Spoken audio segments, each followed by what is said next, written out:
Baik, para suster, para saudariku yang terkasih, suster gembala baik, memperdalam dan mempertegas identitas sebagai suster-suster gembala baik,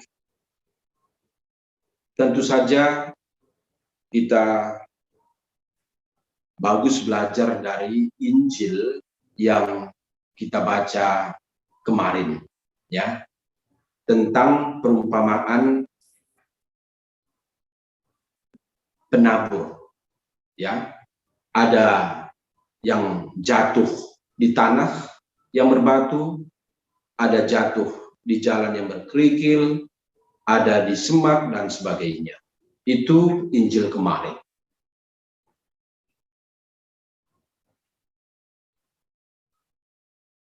Mendalami apa yang menjadi dasar dari panggilan dan perutusan kita,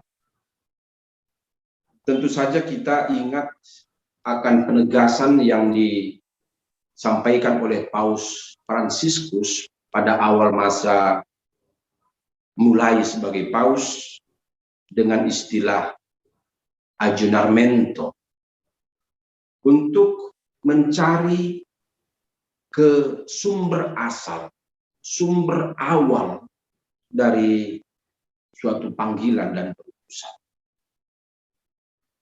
Dan menarik, pada ensiklik Fratelli Tutti pada tahun 2020, Paus Fransiskus mengatakan demikian: saya tidak dapat bertemu dengan yang lain jika saya tidak memiliki landasan atau dasar di mana saya berakar dan berdiri dengan kokoh. Karena atas dasar itu saya dapat menerima apa yang diberikan orang lain, serta menawarkan kepada yang lain sesuatu yang otentik dari saya. Nah, kata-kata ini menarik, dan mari kita lihat kembali bagaimana belajar dari penabur itu. Saya kebetulan senang tanam-menanam. Ya. Nah, sebuah tanaman tidak akan pernah bisa bertumbuh baik kalau akarnya memang tidak kokoh. Oke. Ketika akar dasarnya itu betul kokoh, maka dia mampu menyerap banyak hal dari sekitarnya, dari lingkungannya. Ketika akarnya begitu kokoh, maka matahari tidak akan membuat dia layu dan mati. Ketika ada hujan, dia bisa menyerap air dan mengolahnya dalam hidupnya. Seluruh lingkungan yang ada, dengan segala apapun yang ada di sekitarnya, tidak akan mengubahnya dan membuatnya menjadi yang lain. Tetapi dia akan menyerap segala sesuatu pada dirinya yang semuanya akan memperkaya dirinya dan menghasilkan buah.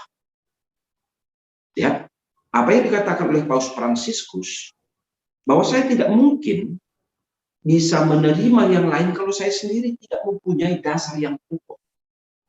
Nah, sama seperti tanaman ketika mempunyai akar yang kokoh, yang betul mengakar ke dalam tanah, dia bisa menyerap segala sesuatu, menyaring segala sesuatu, kemudian membuat dia semakin bertumbuh dan berkembang dan menghasilkan buah. Buah yang sungguh otentik dari dirinya. Buah yang memang diolah dari apa yang sudah diterimanya dari sekitarnya, dari lingkungannya, melalui akar dasar yang kokoh itu. Para saudariku terkasih, memperdalam dan mempertegas identitas masing-masing kita sebagai kongregasi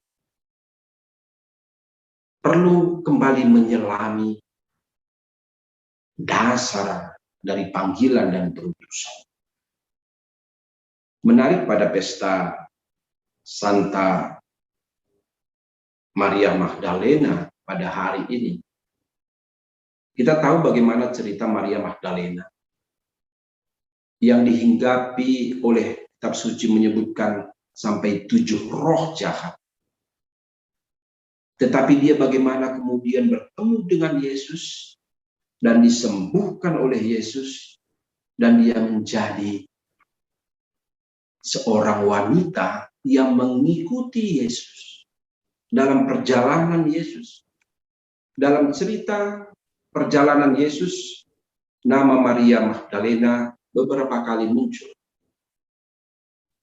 Bagaimana Maria Magdalena kemudian diisi oleh suatu hidup baru bersama Yesus yang menjadi dasar baginya untuk semakin yakin dalam mengikuti Yesus sendiri. Dan buah dari apa yang menjadi pilihan Maria Magdalena adalah dalam Injil hari ini, Maria Magdalena kepadanya pertama sekali dianugerahkan apa yang dijanjikan oleh Kristus sendiri akan kebangkitan. Kepada Maria Magdalena pertama sekali juga dipertemukan Yesus dalam diri yang dianggapnya sebagai tukang kebun di kubur itu. Ya, merupakan buah dari kesatuan Maria Magdalena dalam mengikuti Yesus. Dan itu, para saudariku terkasih, digambarkan secara menarik dalam bacaan pertama Kidung Agung itu. Aku telah menemukan kekasih. Gambaran relasi Allah dan manusia yang kemudian digambarkan dalam relasi manusia yang sungguh dipenuhi oleh rasa cinta, yang kemudian mengubah segala-galanya, membuatnya semakin mau bersama, melekat dan bersatu. Inilah kekuatan ketika landasan dasar itu betul-betul sudah mengakar dan kemudian mengubah segala sesuatunya untuk mampu menjalani seluruh proses perjalanan dan berbuah. Bukan hal yang gampang dan mudah dalam menjalani panggilan dan perutusan dengan identitas kita. Tapi Paus Fransiskus sekali lagi dalam ensiklik Fratelli Tutti menggambarkan dalam awan-awan gelap itu. Tetapi bagaimana juga dalam awan gelap itu dilihat sebuah terang, cahaya, pengharapan. Nah, inilah terang, cahaya, pengharapan yang juga dijanjikan oleh Yesus bagi kita, termasuk dalam perayaan Ekaristi. Jangan takut, aku bersama. Maka para saudariku terkasih, mendalami dan mempertegas identitasmu sebagai suster-suster gembala baik tentu akan menghasilkan buah dalam pelayanan yang otentik dari sumber yang otentik. Sumber yang otentik adalah Kristus. Dan dari sumber yang otentik itu juga akan menghasilkan buah yang otentik dari kita yang dipakai oleh Kristus sebagai sarana perutusan saluran rahmat Tuhan. Selamat memasuki retret hari-hari berahmat ini.